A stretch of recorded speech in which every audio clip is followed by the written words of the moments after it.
Hey YouTube, this is Primetime Pokemon.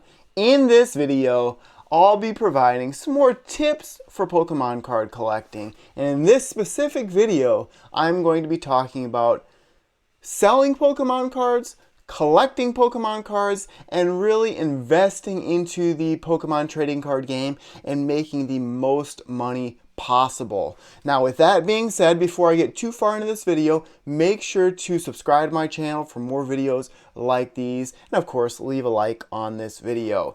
Another thing before I get too far into the video, I have written a book, Pokemon Cards, the Unofficial Ultimate Collector's Guide. Everything that I talk about in this video is in my book, plus more in my book, and you can find a review of it on YouTube, and you can find a link where you can purchase this book in the description of this video. So essentially, this video will be broken down into 3 different segments. The first would be how to collect Pokemon cards, really the most efficient way to collect. The second section of the video would be how to invest your money and what to look for making money in the future, and then what happens when you want to actually sell your Pokemon cards. Where do you sell them? How do you know how much certain things are worth?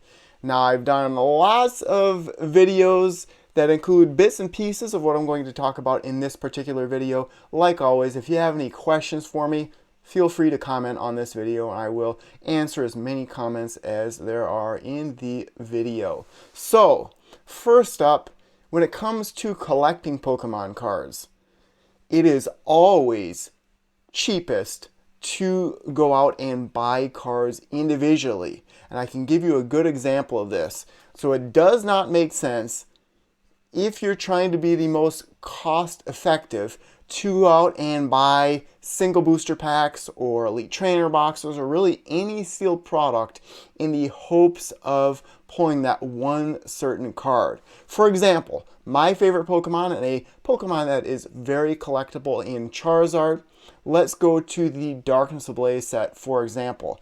If I head on over to TCG Player, and this is a good place to look for prices. If you go to TCG Player, go to Darkness Ablaze, the price guide, the market price right now for Charizard VMAX, the card that I have not pulled after opening several hundred Darkness Ablaze booster packs, I could go out and buy one. According to the price guide here, $48.32. If I actually click on this card, I can see what I can purchase it for right now, $53.75. Now, booster boxes for Darkness Ablaze, $100, $110. I could purchase 2 of these cards for the price of a booster box. The chance I'd actually pull one in a booster box, not likely. An Elite Trainer box, $39.99. Just for a little bit more, I can guarantee myself a Charizard VMAX. Now, TCG Player is one great place to buy cards individually. Of course, eBay and other places where you can actually see the condition of the exact card you're purchasing is a good way to go as well. So, like I said, if you want to collect Pokemon cards, it's always cheaper to just buy the cards individually. If you really want to open up sealed products, booster boxes are always the way to go.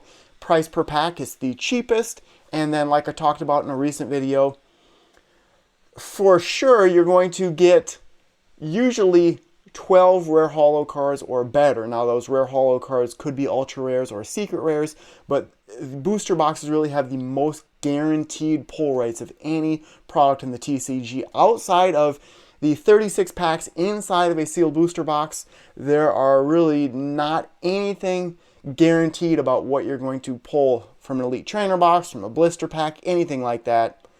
There are pull ratios out there, but you're not guaranteed anything from any of those products. Another tip for collecting Pokemon cards is, like, Astral Radiance will be released, I believe, May 27th, and I will be doing an Astral Radiance opening as soon as possible. I have a couple of booster boxes on the way right now.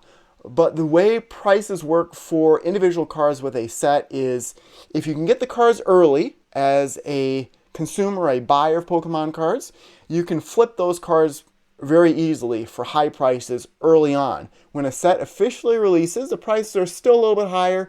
A couple of weeks after a set officially releases, prices go down. And then essentially, cards usually follow the same path. So cards that are collectible in general, usually first generation Pokemon, legendary Pokemon, that type of thing, a Charizard for example, it will have a high price pretty much immediately. That may tail off a little bit, and then 5 years plus down the road it will increase. And then as far as some of the other cards go, everything's going to decrease in price when the set has been released for a few weeks or more.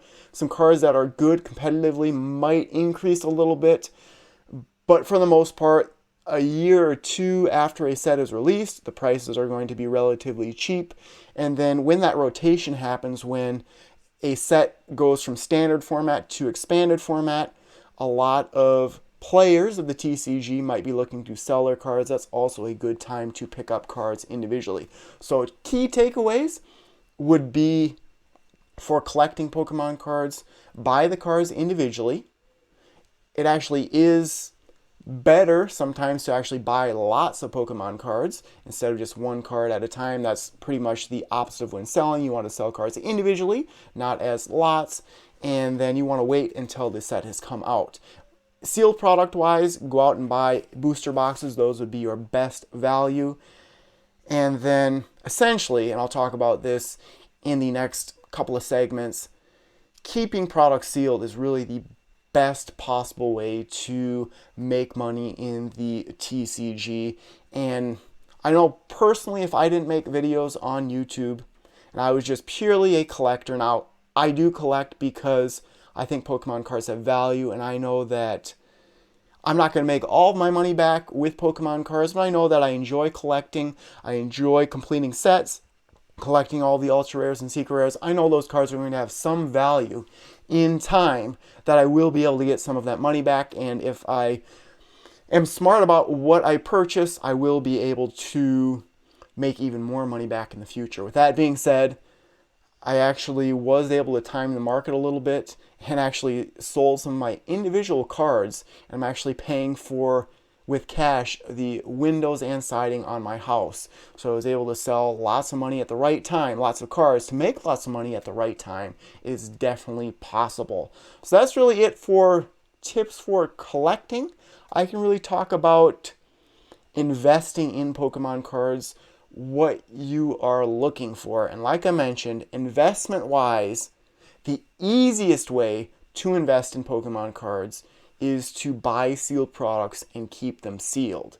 Now, unfortunately, recently during the COVID pandemic, what has happened is lots of people have figured out that it's pretty easy to quickly make money on Pokemon cards. That's not the case right now, but the last couple of years that has been the case, where there had been basically long lines at retail stores, big box retailers.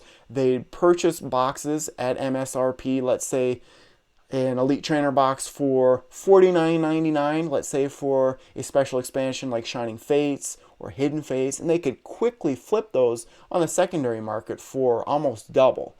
Now what's happened with sealed products is big box retailers have price gouged, so they essentially cut out the resellers. With that being said, the market has flipped between card shops and hobby shops and then big box stores. During the pandemic, big box stores were behind in the times. They were still selling at MSRP. The local card shops, hobby shops, they were all price gouging.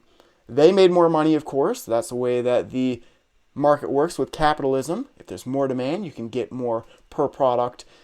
But what was happening is they were cutting out the resellers at the local card shops. Now, supply is sky high because the Pokemon Company International knows that the demand has increased. Well, what did the smaller companies do? They now sell products for under MSRP. Pretty much anything that's been released in the last 6 months or so and coming out into the future, you can get well below MSRP. So do not buy from big box retailers like a Target or a Walmart. Best Buy, GameStop, those are still good right now, but pretty much for the most part, you can find everything sealed product wise for under MSRP online. And if you go through any of my videos, I always state where I buy products, and I would recommend anywhere that I purchase products from. If I didn't think the website was trustworthy, I would not buy products from them. So as far as making big money, investing, sealed products is really the easiest way to go. Two products that sell very well if you just want to keep and hold would be the Elite Trainer boxes. Those usually are $39.99 for main expansions or $49.99 for special expansions.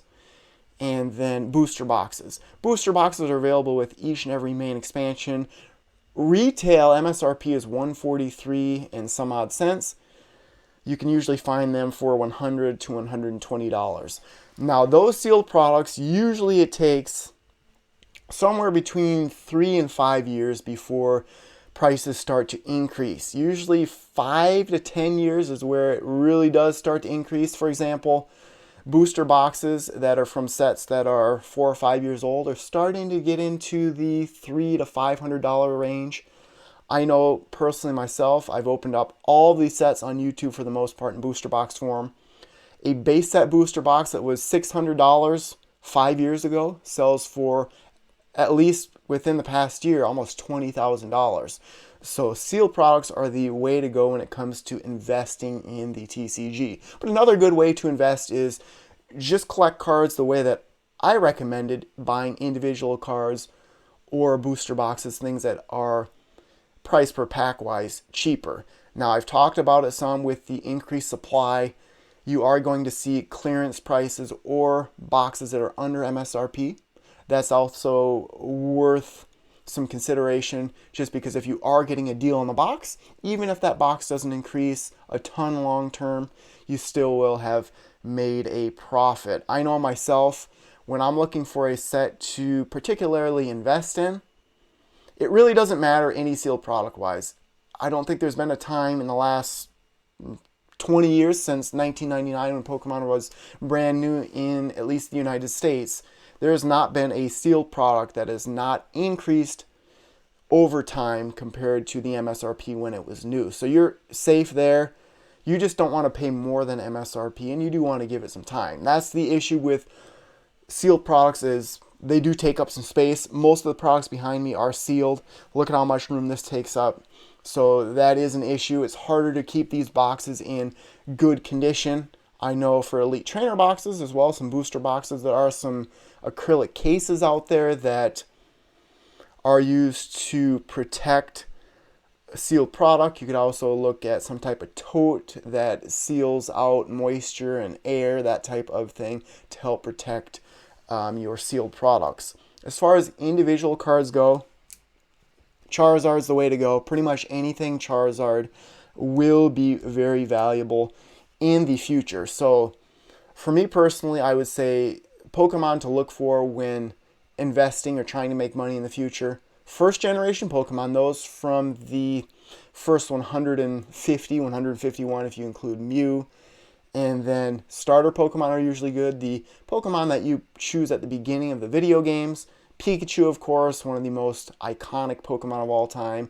And then some legendary Pokemon. Usually if you look at sets released in the past, those that feature a Pikachu or a Charizard or some type of legendary Pokemon that is very popular are worth more in the future. For example, Flash Fire, an XY series set based around Charizard.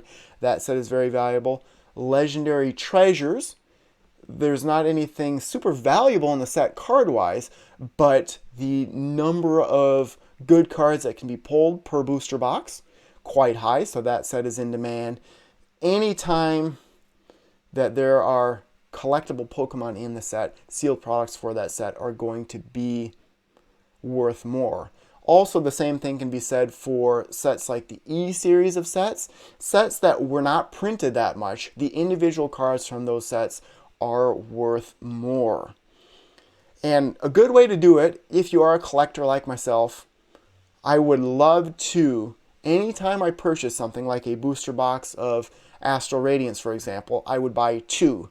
I'd open one, keep one sealed. That's a good way to do it. It's not breaking the bank early on, and that's what I always think when I look back and think I could have been a multi-millionaire if I would have just not opened any of the products that I had opened on my channel. Number one, I wouldn't have purchased those products because I purchased them specifically to open up on my channel. And number two, you can never predict the future. Whatever I'm telling you here could be dead wrong. I'm going on the past, 23 years of data and history and my expertise in the Pokemon TCG. Of course, anything can change at any time, but that's just really what's happened in the past several years. And I've been on YouTube since 2008. And like I said, I've just sold $40,000 or $50,000 worth of individual Pokemon cards within the last couple of years, just on my own, knowing what's worth it and what's not to sell. So that's really on investing and knowing what to purchase. It's pretty easy. Go invest in sealed products for the most part. Right now it's a little bit tougher because supply is so high, but the TCG is a trading card game and lots of kids are in this hobby, so products are meant to be opened. So hopefully lots of products will be opened up and there just won't be that many sealed products around. I know that's what's happened with a lot of the resellers during the COVID pandemic, is they've been stuck with product because the demand has diminished and the supply is just so high. There's a huge surplus. And I love this stuff. I've mentioned before, I have a bachelor's degree in economics, so all about the free market, supply and demand, and setting price and what happens when the supply drops, that type of thing. So this has just been a very interesting case study in real life for me. So now really on to the third part of this video on, so you have these items, individual cards, sealed products. How do you sell them and how do you know how much they are worth? And like I said, the easiest thing, if you have sealed products, it's very easy to determine value for those sealed products. eBay is really going to be your best friend. You can just search on eBay, type exactly what's on the box or whatever you have, a tin, whatever the example is. And then you can filter the results to sold listings only. That way you can see how much the product is actually sold for. You have to remember that there's a difference between what an item is listed at and what an item sells for. I could list my book, for example. Oh, this book is priceless. $1 million, you can have this book. Well, you can go out there and see $1 million for this book. That does not mean it's worth it. A price for something is what someone would be willing to pay. Now, this book, for example, the price is $21.99. Usually people will pay that price. So that is why you have to remember that you should really base a value of something on what it is sold for in the past. Just like the stock market, if you're into investing into the stock market, ideally you would time the market. There are going to be times when demand is higher for Pokemon cards. During the pandemic, for example, when most people were at home, they weren't working at their jobs, the demand was increased, so prices increased. For example, I had one of these evolutions, these rare holo Charizard cards. I paid $10 for this card when the set was first released in 2017. I bought 20 of these for $10 a piece. During the pandemic, these were selling for $175 a piece. Now that demand has diminished, these are worth $50 a piece. You would have to be able to time the market, especially with individual cards, and you have to know what's worth it. There's a lot of junk out there. There's a lot of ultra rares and secret rares that just do not have value. That's why, as a buyer, sometimes if you buy a lot of cards, so 50 cards together, it'll be cheaper than buying the cards individually. Selling a card individually is the way to go. And if you put it on eBay, for example, you never want to do it as an auction because that's a very limited time frame for someone to be interested in buying it. If you list it as a buy it now, for example, you can set the price, number one, and then number two, it could sit there for a month or two, but more people will look at it during that time frame instead of maybe a week-long auction. Other tips for selling Pokemon cards. There are lots of price guides out there, like I showed earlier in TCG Player. That's also a good place to find what a card is worth. Condition is big, and that is another great way to make your cards worth more. Now, PSA, which this card is graded by, is, in my opinion, the best grading company for Pokemon cards. It is the most popular.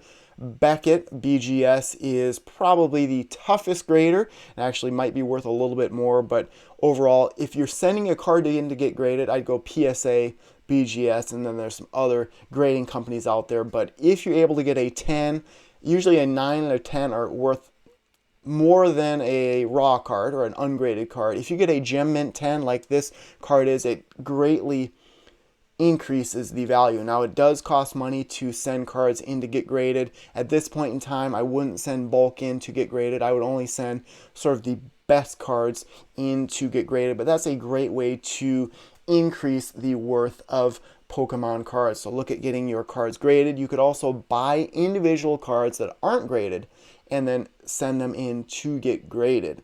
Another thing that I thought of when I was thinking about graded Pokemon cards is another thing to look for when trying to purchase individual cards. Shiny Pokemon sell very well. And I was thinking about gold star cards, shining cards, crystal type cards. All of those shiny Pokemon really do sell well over time. And like I said, if you do research sort of based on past data, you're going to do well in the future. But just like the stock market, you really want to be in tune with the ups and downs. Like the price guide on TCG Player, there's sort of a market watch. You can see what has happened up and down. You can, of course, search 90 days in the past. You can look at previous sold listings, see the date that the card is sold at. And then, of course, you can always set your best price on Buy It Now on eBay, for example. That really is, in my opinion, the best place to sell Pokemon cards. I know the laws have changed so that now you're taxed more heavily when you sell things online. That hurts, but that might just increase prices a little bit more to the buyer having to pay a little bit more. But eBay is really your best place. You can always sell on TCG Player. Worst case, if you just want to get rid of your collection, maybe you inherited a collection from somebody, you can always sell it to a local card shop. They're going to give you half of what it's worth at the very most. You'll get a lump sum. You might be able to sell everything right away. Lots of online card shops have a buy list on what they're looking for, but the best thing to do would just to be to sell the cards individually. It'll take more time, but that is really the best way to do it. So that's, I think, a summary of different things in the Pokemon TCG, whether it be how to collect Pokemon cards, investing in Pokemon cards, and then finally selling Pokemon cards. If you can think of any other questions you have for me, certainly let me know in the comment section of this video. Myself personally, I've been on YouTube since 2008, like I mentioned. I've collected Pokemon cards since 1999. My dad is big into sports cards and still is to this day. That's really what's got me into collecting Pokemon cards. But like I said, I know there's value in Pokemon cards. I'm not collecting just to make a profit. I really am collecting for the fun. I love that feeling of opening up a sealed product and pulling that one card you've been hoping for, whether it's a very valuable card or just maybe a card of your favorite Pokemon. But long term, I'm hoping that the money I am spending is going to make a profit, or at least make some money. Maybe I can hand this collection down to my daughter Mia. That's really what I think any collection's about. Is you have to, number one, enjoy it, and number two, it does have to have some value, at least in my opinion, and it does help knowing these topics that I've discussed on sort of helping buy Pokemon cards and then maybe long term making a profit selling some. But the biggest thing is the condition. You want to keep your cards in mint condition. You can always, like I said, send them in to get graded. They're encapsulated into a hard case. I personally, for the ones that I don't send in to get graded, I put them in a sleeve, a top loader, and then a team bag to seal out moisture and air. And then I do keep them in a storage box to not expose them to light all the time. But for the most part, Pokemon cards, you're not doing the right thing. You're not, what's a good word for it? You're not going to be successful if you're only going into Pokemon cards to make a profit. There's absolutely no way that you can make any money just by going to the store and buying an Elite Trainer box, for example, and expecting to make money on that by selling what you pull. There's no way that you're going to do that. It has frustrated me over the years, but that is a way that a lot of PokeTubers have gotten famous, is they have worked for card shops who have opened up 40, 50 booster boxes. They make it look like they're opening those boxes themselves, and then essentially everything they're opening up, they are reselling. That's really the only way that you can make money on opening new products and selling the cards. You just have to do that in bulk. You have to open a ton of it to make any money at all, and then making videos also helps with that. But the market's so saturated with PokeTubers and really any type of social media full of Pokemon cards, is also hard to do that. But if you go in and take the tips that I've sort of outlined in this video, whether it just be for collecting or trying to make a profit in the TCG, I think it will be more fun in general, and you'll just have in mind what the hobby looks like long term. Like I said, you can always purchase my book, Pokemon Cards and the Unofficial Ultimate Collector's Guide. That's sort of an encyclopedia of Pokemon cards, the tips that I've outlined in this video. There's definitely money to be made in Pokemon cards. Just be wise. I'd say the biggest thing, never overpay for something. Sealed products, it's not worth it anymore at all to buy any vintage product sealed, especially if you're going to open it up. But we've hit a plateau, especially with some of the older products. There's not that much more money, at least in my opinion, to be made from a base set booster box, for example. I can't imagine it's going to go up that much more. Now, you could see the market drop way down, and maybe it could reach that milestone that it hit this past couple of years, but you just never know. I know the 25th anniversary was recent. I think that has helped the demand. But really just gaining as much knowledge as possible, really in any hobby that you're in life in general, will make you more successful. So I hope this video helped everyone that has watched it. Like I said, I'm not out there trying to rip people off or make a quick profit.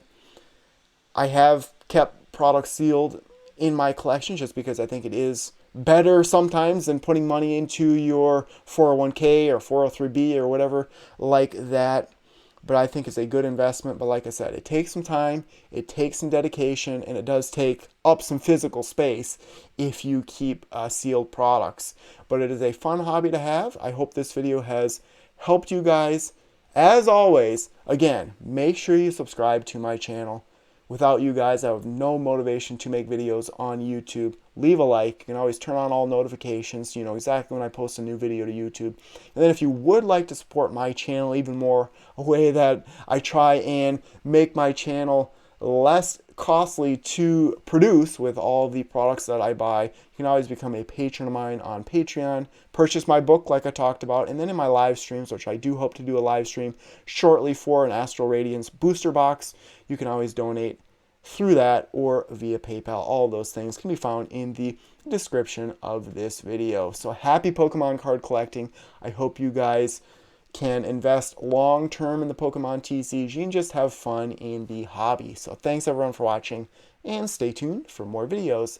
Thank you.